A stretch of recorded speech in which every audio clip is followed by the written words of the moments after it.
الشبك صنع في مصر في 887 هجرية ووضع في 888. شو مكتوب هنا؟ أنشئ في عهد السلطان النصر أشرف قايتباي 888 1483 هجرية. نبي ندخل داخل الحجرة وشوف الواقع من الداخل. خلها تجي هنا يا ابوي، جيبها هنا من الأمام. خلها تجي هنا، جيبها هنا. شوف الحقيقة من داخل. يمكن أول مرة تشوفون الصور هذه داخل الحجرة النبوية من الداخل. بفتح الباب هذا يسمى باب السيدة فاطمة رضي الله عنها. نبي ندخل من الداخل شوف الحقيقة الآن، لأنه كثر الكذب والدجل بالإنترنت والجوالات صور بأنه هذا قبر الرسول عليه الصلاة والسلام، ودجال يطلع يقول لك هو خادم الحجرة. لا يوجد خادم الحجرة إلا الرئاسة. شوفوا الحرمين. حنشاهد الآن الوضع من الداخل. شوف الحقيقة الآن ينفتح الباب. شوف الآن فتح الباب، شوف الواقع وصور من الداخل. دخلنا مثلك مثل أي رئيس دولة إذا أراد الدخول من الداخل، وإحنا كموظفين ندخل عملية التنظيف من الداخل. إلى أن دخلنا إيش تشاهد أمامك؟ بلاط رخامي قديم من عهد الملك فيصل رحمه الله. محراب يسمى محراب فاطمة رضي الله عنها. خلفه موجود صندوق أو سرير فاطمة رضي الله عنها. حنشاهد وما هو سر هذا السرير. نبي ندخل من هنا، نبي ندخل من هنا. حنتجه نشوف المواجهة الشريفة. الروضة خلف الشبك هذا.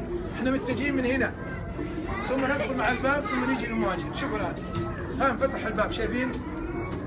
اللي بيصور يصور يا اخوان.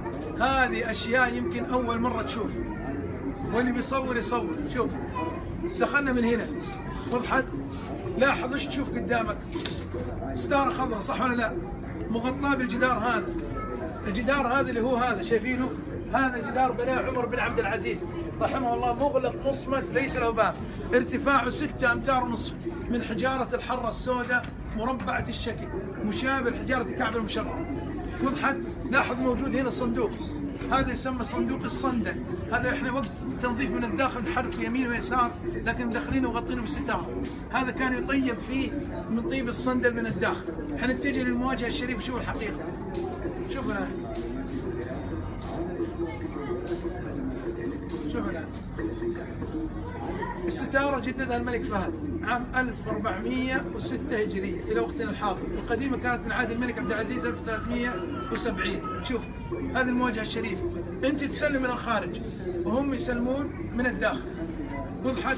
وش تشوف قدامك؟ لاحظ، شوف الستاره هنا الدائره الاولى، الدائره الثانيه، الدائره الثالثه، صح؟ اللي يجي بالمواجهه ويناظر من الداخل يجد الدوائر ظنا منه انه هذا قبر الرسول عليه الصلاه والسلام، وهذا ابو بكر، هذا عمر رضي الله عنه. يقول لك انا شفت قبر الرسول. يا اخي العزيز، هذه الدائره محاذاه للوجه النبوي الشريف هنا، والثاني محاذاه لابو بكر رضي الله عنه، والثالث محاذاه لوجه عمر بن الخطاب رضي الله عنه. حنشاهد الان سرير فاطمه وشوف ما هو سر هذا السرير او الصندوق. شوف الواقع، وهذه الحقيقه من الداخل. يعني انت ما تشوف شيء، انت تسلم من الخارج وهم يسلمون من الداخل مثل المدرسة. هل معناه أنا دخلت حوش المدرسة إني دخلت الفصول والإدارة؟ هذه نفس الطريقة. هذا شوف، هذا سرير فاطمة رضي الله عنه، وهذا كانت توضع فيه المجوهرات والهدايا التي تأتي من بعض السلاطين والحكام العثمانيين.